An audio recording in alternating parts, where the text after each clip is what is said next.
Jimmy Butler and Pat Riley having a feud. De'Aaron Fox and the Kings losing another game. What could that mean for the Kings' potential future keeping their star? And the Warriors and Lakers matched up on Christmas, but are both looking to make moves to make them powerhouses in the West. NBA trade rumors have been running rampant over the last couple of days, and we're going to break down all the top stories on this episode here of Swish City. Without further ado, let's dive into the video today. First, we're going to be discussing the Jimmy Butler saga, as a lot of news has been broken down over the last couple days, with even reports coming from Shams Charania, ESPN's insider, stating that Jimmy Butler is not requesting a trade, but belief that he could potentially get a trade if he would like to. And parties were suggesting that Jimmy might want to do so, but with a statement dropped from Heat owner Pat Riley saying they're not trading Jimmy Butler, a question has arisen in Miami is will they trade Butler? And if they are to trade Butler, what a potential deal could possibly even be broken down as the Heat obviously a team that wants to stay in competition in contention in the Eastern Conference still feels that with Butler on this team they can still be a top tier squad, but Butler not feeling happy and getting up there in age and not wanting to deal with the Heat's antics could be looking in a different direction, and Butler has fueled that drama as he was taken out of their last game with a stomach illness, was set to travel to Atlanta for their game on Saturday, but is still rehabbing his injury, and things are looking a little bit questionable between the star and the franchise. Will they personally pursue a trade? I necessarily do not know. I truly believe that the only way a trade does happen is if Butler formally submits a trade request. And for something like that to happen, it would be very difficult to ensue. Obviously, Butler would then have a list of teams he would like to go to, and then it would become a race for trading for Jimmy Butler. But ultimately, that is a question to kind of be discussed in the future. I necessarily do not believe that Butler will force a trade before the deadline, but with recent news and rumors kind of circulating surrounding the fact that Butler isn't really necessarily wanting to play with the team and possibly could force a trade from Shams Charania, I wouldn't rule out the possibility 100%. I think that it is still very likely that Butler could force a trade, but at this very moment, from what Pat Riley has kind of screamed from the rooftops, is that nothing is going to be happening at this very moment. Now, if we want to change conferences and go out west, we can discuss a team in the Sacramento Kings as they have been a topic of discussion over the last recent weeks, as they have been a team obviously in the offseason that went out and acquired DeMar DeRozan, a third star to add to this nucleus, a team that was looking to bounce back in the West after having a leading record in the Pacific just 2 seasons ago, but last season failing short of making the playoffs by one game, losing to the Pelicans in that 8 to 9 seed matchup. And the Kings have unfortunately looked worse this season with some three-pointing struggles and some defensive issues still lacking at the wing, with even adding DeMar DeRozan. The Kings have found themselves in a troublesome situation. And with the Western Conference being stacked, we knew that one of these top tier teams would be in one of these question marks, but no one expected it to be the Kings, and no one expected it to be the Kings in this such disastrous fashion. The Kings ultimately lost last night in a heartbreaker as well to the Pistons, as De'Aaron Fox fouled on an and one three-pointer, which gave the Pistons the lead, with Jaden Ivey making that 4-point play.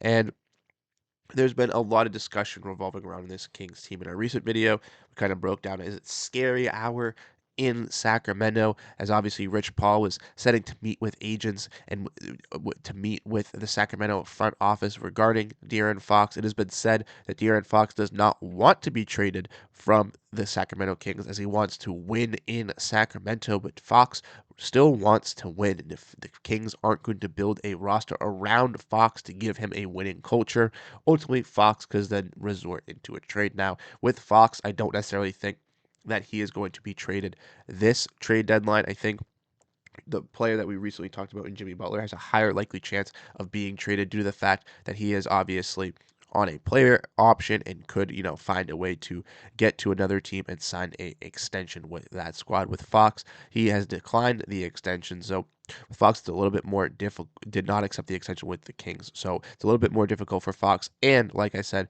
with the Sacramento Kings, they could still make moves as they still have tradable contracts in Kevin Herter, potentially and a player in Keegan Murray as a young tradable piece that they could use in deals to still upgrade and still bolster their squad around De'Aaron Fox, Sabonis, and DeMar DeRozan. And I would think they would go into that route first before they ultimately look to resort to trade Fox. And I think that's the direction that the Kings will look for at the trade deadline is to upgrading this squad and trying to compete in this Western Conference. And if they ultimately do fail at that, then next offseason could be the discussion of the De'Aaron Fox trade saga.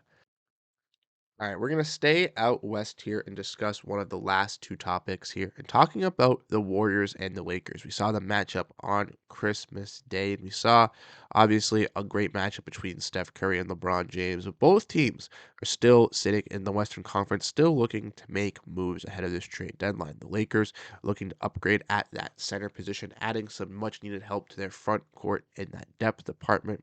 Could be looking for some additional scoring and shooting on the wings, while the Warriors are looking to make a superstar move and looking to add a second tier piece alongside Steph Curry to make sure that the Warriors can still be in competition with Curry still at his peak. And I think both teams should be looking to make these moves and should be looking to address these changes. I think for the Warriors going after that start, they have been rumored to look at LeBron James. I don't necessarily think that's anything that we need to discuss and talk about happening this season. I think the Lakers and the Warriors aren't going to be having those discussions, but I do think the Warriors will be a team to be interested in Jimmy Butler. I think they'll be a team interested in Nikola Vucevic. I think they'll be a team interested in Zach LaVine. If those rumors start heating up once again, I think they're a team that is willing to make that splash, willing to make that sacrifice to kind of bring in that superstar to kind of compete with Curry. And I think the Lakers are also looking to make those moves as well. Necessarily, I don't know if they're looking to make that big free agent splash, but I think they're a team to make some moves around the edges to kind of bolster this team. And then once they have that, they can fully compete in this Western Conference with LeBron and AD. The Lakers do have those two stars in LeBron and AD,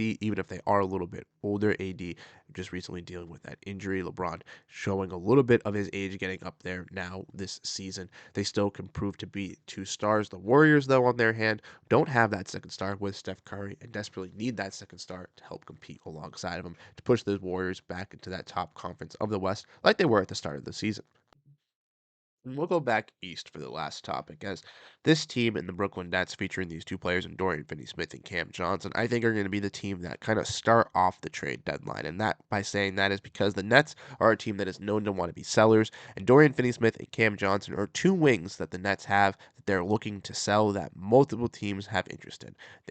Teams might have interest in both, teams might have interest in one, but teams around the league, if not half the teams in the league, are interested in both of these players. And with recent rumors and of their names kind of being brought up in trade discussions, I think the Nets will be kind of first domino to kind of kick off the trade deadline. And necessarily, I think the Nets are going to have to be one of those first teams, as some of these teams looking to make moves need third teams to take on salary. And the Nets are one of those teams that if they're looking to rebuild, if they're looking to tank, they should be looking to take on that salary. So by trading players like Cam Johnson and trading players like Dorian Finney-Smith away, hopefully they can take back in trades not enough salary so that they can have some expendable salary to take on some bigger contracts and three-team deals to help to gain additional draft capital, but to also help out their direction of the rebuild. Now, for Cam Johnson, for Dory Finney-Smith, like I said, there are multiple teams that could be interested in the uses of these players. I think for Cam Johnson,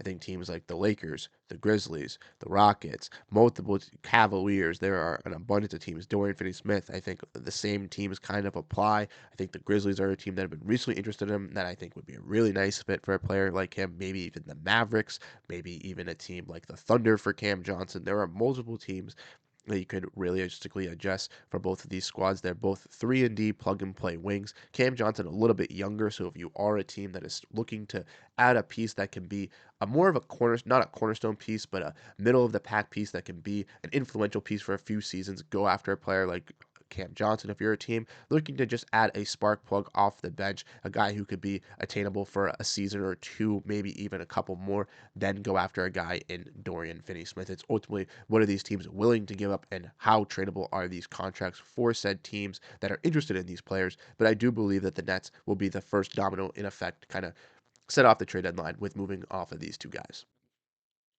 Well, like I said, those are the recent trade updates. We kind of went over Jimmy Butler saga. We went over the De'Aaron Fox Sacramento Kings debacle. We went over the Brooklyn Nets, and we went over those two teams in LA, the Golden State Warriors, and the Los Angeles Lakers still interested to make moves. Let me know what you guys ultimately think down below in the conversation. What you guys ultimately think will get done before the deadline. Do you think any of these teams will make those big time moves? Do you think any of these big names will get traded? Drop down all your thoughts in the comment section. Once again, you guys have been absolutely fantastic, showing your love and support. We were busy over the winter break, but we will be back with getting some videos pumping out over here on this channel. So if you do enjoy the content, make sure to hit the like, make sure to hit the subscribe button, drop down your thoughts, and I'll catch you guys at the next one. Have a great rest of your day. Peace out, everyone.